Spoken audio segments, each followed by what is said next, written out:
4 years ago, at the last Farnborough Air Show, the UK Ministry of Defence announced that a new fighter jet program was in the works. The Future Combat Air System, not to be confused with the ongoing Franco-German-Spanish rival effort, has made significant progress since then. Here's what we know about the Tempest program so far.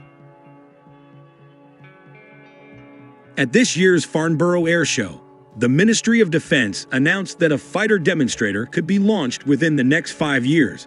Demonstrators are seen as essential to ensuring that technology, skills, and industrial capabilities are all ready to manufacture the aircraft. Designing and building a flying demonstrator will also improve integration and testing skills, while it will provide UK industry with invaluable data and lessons to support the introduction of the new FCAS aircraft by 2034.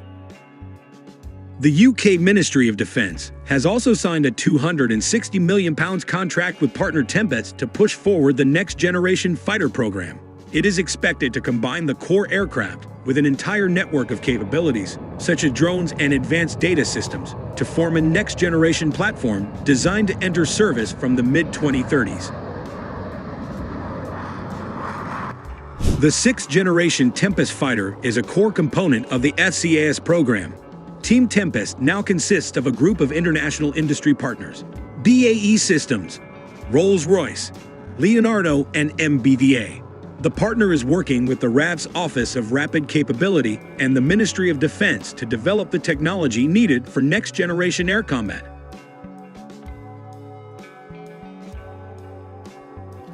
It is currently believed that the Tempest is being designed so that it can be flown remotely or with a human pilot in the cockpit, assisted by a virtual avatar co-pilot who will be programmed to react to different scenarios. Additionally, it will likely operate with a number of loyal wingman drones, and this could include the ability to launch swarms of drones against enemy aircraft. The Tempest could also take advantage of wearable cockpit technology, which will replace physical controls with augmented and virtual reality (AR/VR), including a projected display directly inside the pilot's helmet visor.